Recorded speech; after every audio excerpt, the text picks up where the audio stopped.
प्रशांत महासागर बेहद ज्यादा बड़ा और विशालकाय है, इतना बड़ा कि यह पूरे पृथ्वी के 1/3 हिस्से को अकेले कवर करता है। और यदि धरती की सारी जमीन को मिला भी दिया जाए तो वह प्रशांत महासागर का मुकाबला नहीं कर पाएगा। यहाँ कुछ छोटे मोटे द्वीपों को छोड़कर ज्यादातर खालीपन छाया रहता है, जिसका मतलब यदि आप कभी दुर्भाग्यवश इस महासागर में खो गए तो आपके किसी और के द्वारा ढूंढे जाने के चांसेस लगभग ना के बराबर हैं। इन्हीं वजहों से जोसे साल्वाडोर अल्वारेंगा की कहानी और भी ज्यादा रोमांचक हो जाती है। फिलहाल अल्वारेंगा के नाम एक वर्ल्ड रिकॉर्ड है, जो कि उसके साथ हुए एक हादसे का परिणाम है। सबसे लंबे समय तक समुद्र में खोए रहने का रिकॉर्ड। शायद कोई दूसरा व्यक्ति कभी इस रिकॉर्ड को तोड़ना नहीं चाहेगा। अल्वारेंगा किसी तरह सारी विषम परिस्थितियों में भी 438 दिनों तक पैसिफिक ओशियन में सरवाइव कर गया। उसकी कहानी सुनने वाले हर व्यक्ति के मन में एक ही सवाल था, आखिर उसने ऐसा कैसे किया। यह घटना शुरू होती है साल 2012 में। अल्वारेंगा मेक्सिको का एक एक्सपीरियंस्ड मछुआरा था। 17 नवंबर 2012 को अल्वारेंगा और उसके नौसिखिया दोस्त एजेकिल कॉर्डोबा ने फिशिंग पर जाने का फैसला किया। वे छोटे फिशिंग शिफ्ट पर जाने वाले थे, इसलिए उन्होंने आधुनिक तकनीकों से लैस नाव की जगह साधारण नाव चुनी और निकल पड़े। इस नाव में ना ही कोई छत थी और ना ही कोई केबिन, सिर्फ एक मोटर था और पकड़ी हुई मछलियों को रखने के लिए एक छोटा सा रेफ्रिजरेटर। उन्हें यह भी पता था कि एक बड़ा समुद्री तूफान आने वाला है, लेकिन उन्होंने सोचा कि उनके इस एक दिन की मेहनत से वे आने वाले पूरे हफ्ते का खर्च आसानी से निकाल सकते हैं। आगे आने वाले बुरे खतरे से पूरी तरह अनजान वे दोनों निकल पड़े और समुद्र तट से 120 किलोमीटर दूर जा पहुंचे। रात करीब 1 बजे शक्तिशाली तूफान उनकी नाव से टकराया। अल्वारेंगा का दोस्त कॉर्डोबा पूरी तरह डर गया। उन्होंने जितने भी वजन वाली चीजें थी सब कुछ नीचे गिरा दिया, यहाँ तक कि पकड़ी गई मछलियाँ और उन्हें पकड़ने के लिए उपयोग किए जाने वाले जाले भी, ताकि किसी तरह तूफान में भी उनके नाव की गतिशीलता बनी रहे। किसी तरह तूफान का सामना करते हुए वे दोनों समुद्र तट से सिर्फ 24 किलोमीटर दूरी पर जा पहुंचे।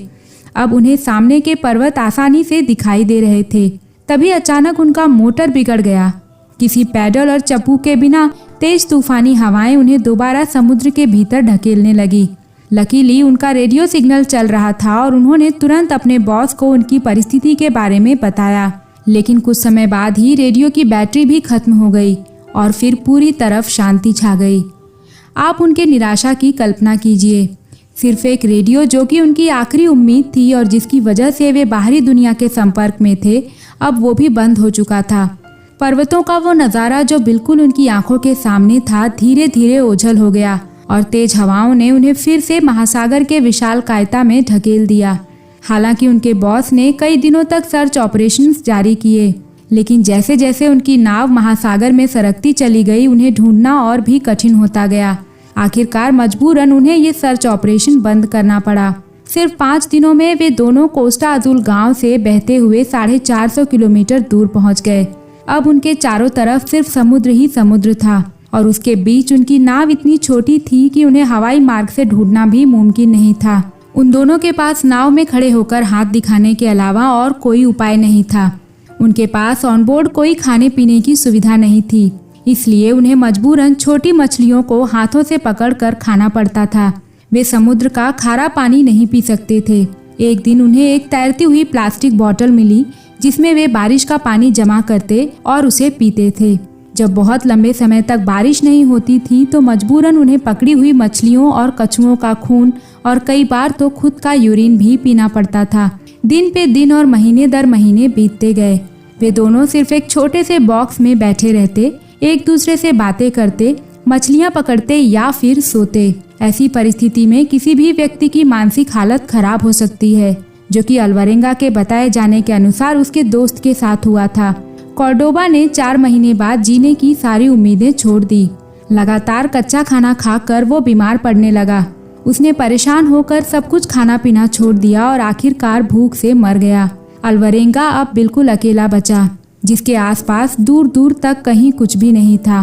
वह प्रशांत महासागर के जिस हिस्से में था, वह दुनिया का सबसे अकेला और शांत जगह में से एक है, जहाँ पर शिप्स भी बहुत कम आते जाते हैं। लेकिन फिर भी अल्वारेंगा के अनुसार जब वह अकेला था तो उसने एक कार्गो शिप को उसके पास से गुजरते हुए देखा, जिसमें 4 लोग सवार थे और उन्होंने अल्वारेंगा को देखकर हाथ भी हिलाया, पर वे बिना रुके आगे चले गए।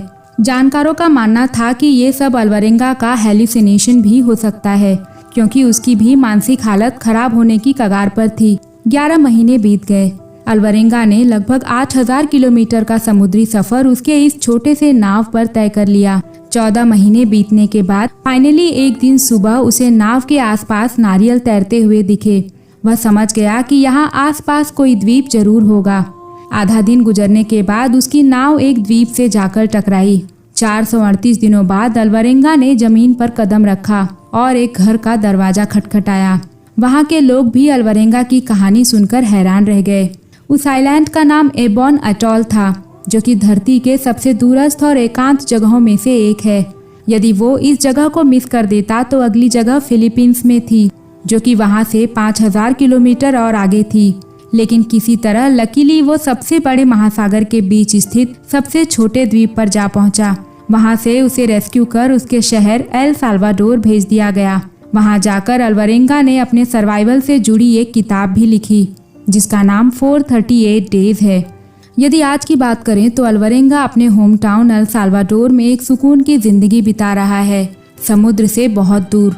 दोस्तों, अल्वरेंगा की ये सच्ची कहानी मुश्किल हालातों में भी धैर्य रखने और हिम्मत ना हारने की एक बहुत बड़ी सीख देती है।